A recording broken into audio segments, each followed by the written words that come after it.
Hey guys, Moldran here, and even though it doesn't always work in my favor, one of my favorite cards in Hearthstone is the Mad Bomber. And today I'm going to calculate certain chances for the Mad Bomber to kill a 1 HP, kill a 2 HP minion, and so on. I'm going to do the same with Arcane Missiles, and at the end of the day, I'm going to make another calculation about drafting cards. So first we're going to go for the Mad Bomber. Now what is the chance for Mad Bomber to kill a 1 HP target? For example, if there's a Worgen Infiltrator, a Leper Gnome, or Loot Hoarder, something with 2 DPS, 1 HP on the board. What are the chances for the Mad Bomber to kill it right away? Now, easy to calculate. We just look at the chance to not kill it and subtract it from 1. So we have 1 minus the chance to never hit it. And the chance to never hit it is 2/3 times 2/3 times 2/3. 2/3 because there are 3 possible targets. Your hero, the opponent hero, plus the 1 HP creature. Let's say the Worgen Infiltrator. So the chance to always hit a hero is 2/3. And there's 3 bombs, so we have this 3 times. And the chance to actually hit the Worgen is 1 minus this, which in this case is 70.4%. And 70.4% is a very, very high chance, because in 70% of the games, you would kill this right away. And people are often asking me, is it worth to play a Mad Bomber on turn 2 against the 1-drop? Because if it misses all times, the 1-drop is just going to kill my Mad Bomber. And my answer is yes. 70% of the times you're going to kill it for free. The Mad Bomber will still be out there and he will have killed the Worgen and wiped the board for you. So in 70% of the chance you have a massive advantage. And in the other 30%, worst thing is you lose your Worgen for another drop.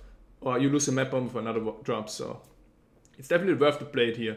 Even though people always say, oh, if I play the Mad Bomber here, it doesn't kill the 1-drop, it hits me 3 times in the face, like boom, boom, boom.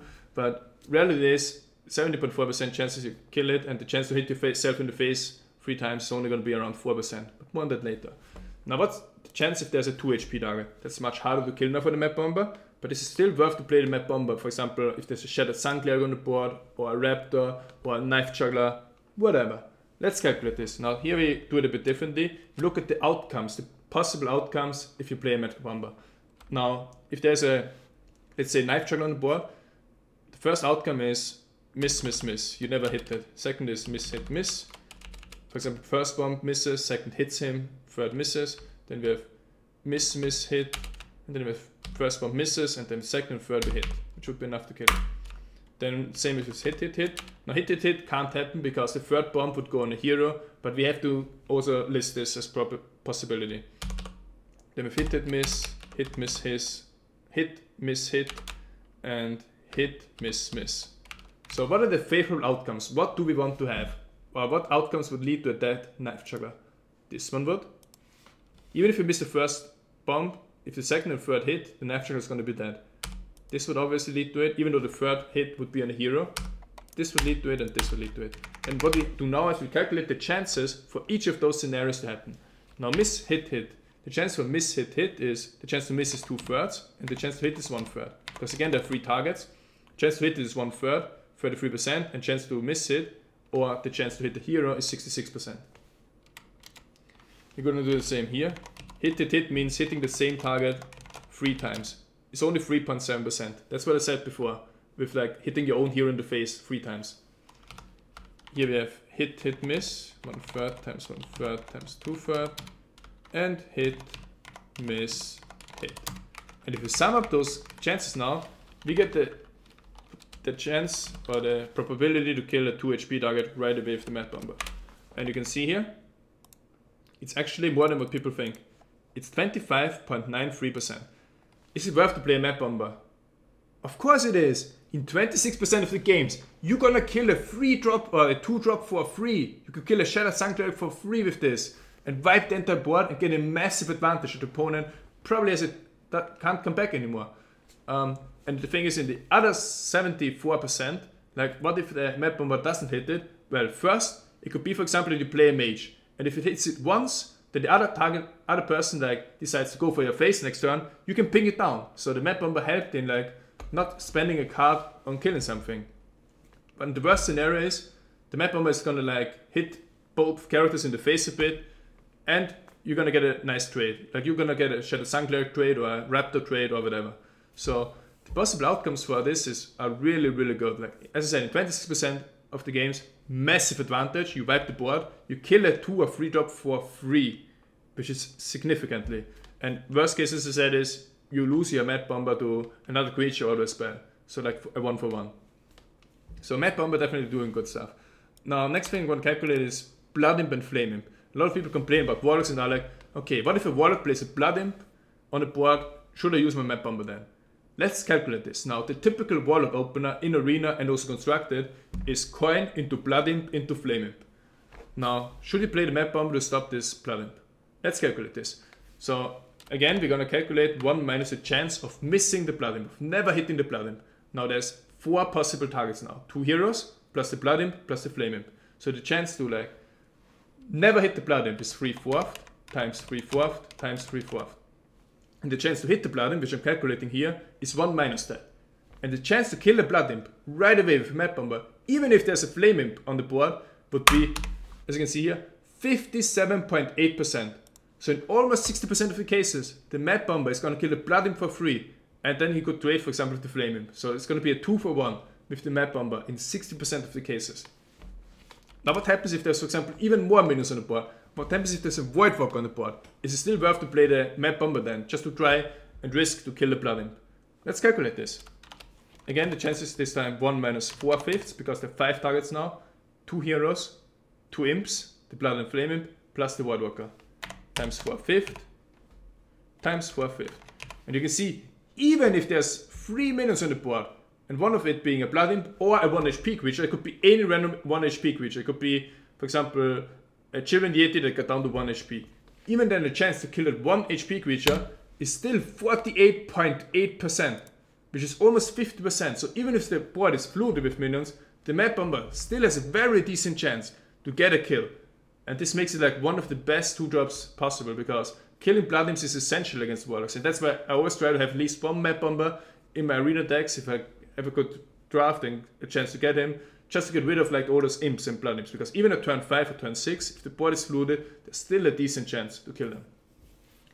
Now, next I want to talk about is Arcane Missiles. They work a bit differently because Arcane Missiles only go on the opponent, so they're a bit better.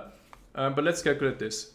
Now, doing 1 damage with Arcane Missiles, killing a 1-drop on the board, is, let's say, 1 minus the chance to never hit it. So let's say that again there's a Worgen Infiltrate on the board. What's the chance to kill it?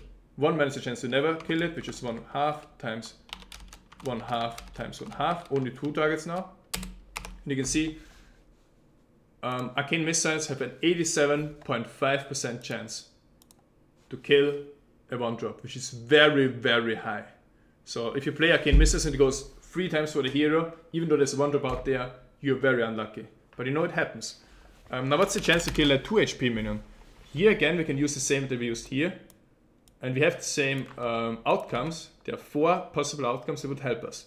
But the percentages are different. The percentage for this is 1/2 times 1/2 times 1/2. And same with the others.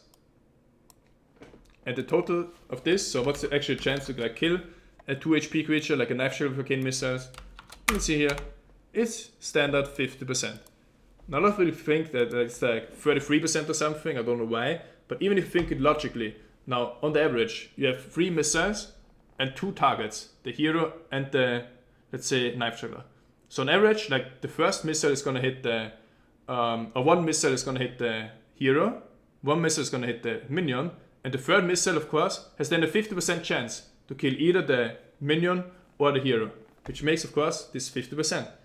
And the 50% chance is actually even better because as a mage, if you're turn 3, you can, for example, Arcane Missiles first and then see, okay, do I kill it or do I not kill it? If you kill it, you can play another creature. You can play, for example, your own Knife Juggler.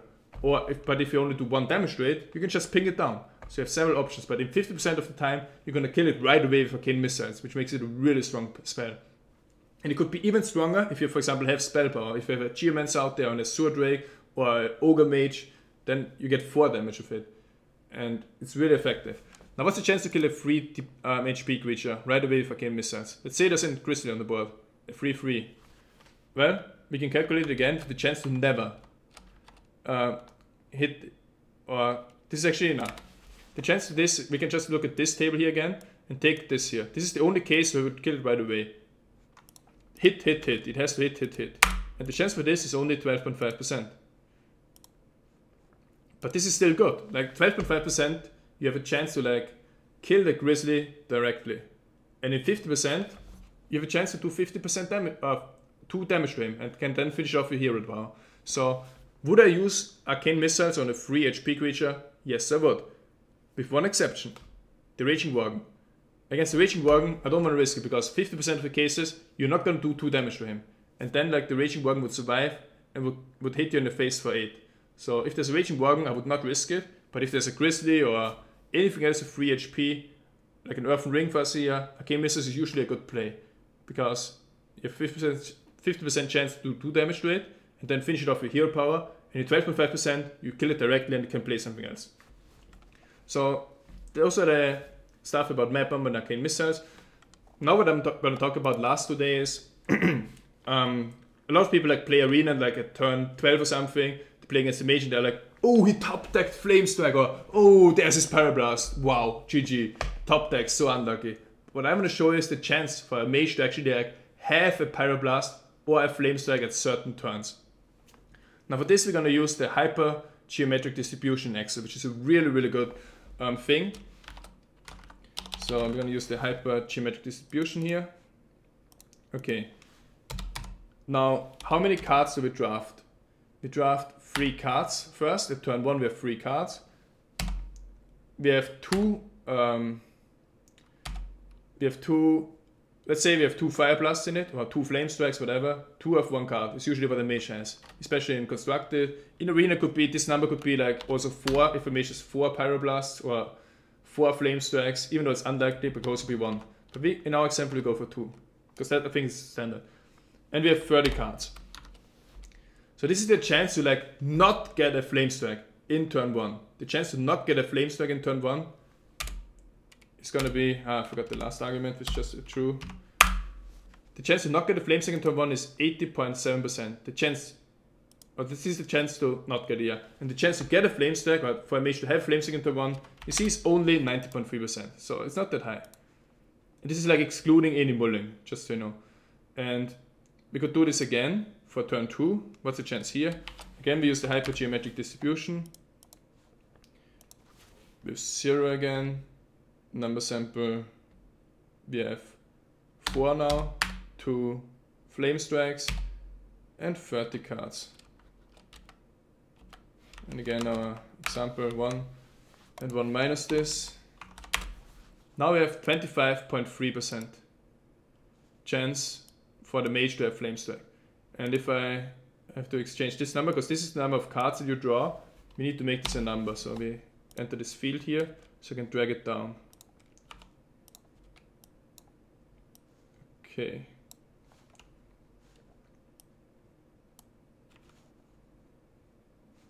Make 1 decimal. And now we can work with this. Okay, so what's the chance for a mage at turn 7 to get a Flamestrike? 51.7%. So at turn 7, the mage, if he has 2 Flamestrike in his deck, he's got has a 50% chance to have a Flamestrike. So it's actually like likely that he has one. Same with Consecrations and stuff at turn 4. And for example, at turn 12, what's the chance for a mage to have a Pyroblast at turn 12? If he has 2 Pyroblasts in his deck, he actually has a 70.4% chance to have a Pyroblast. So if he top decks a Pyroblast, then like it's not like a weird thing. It's just he would have had a 70.4% chance anyways to have like a Fireblast or Pyroblast in his hand at this point. And you can see after like turn 19 or something, like you can almost expect any card to have been drawn already.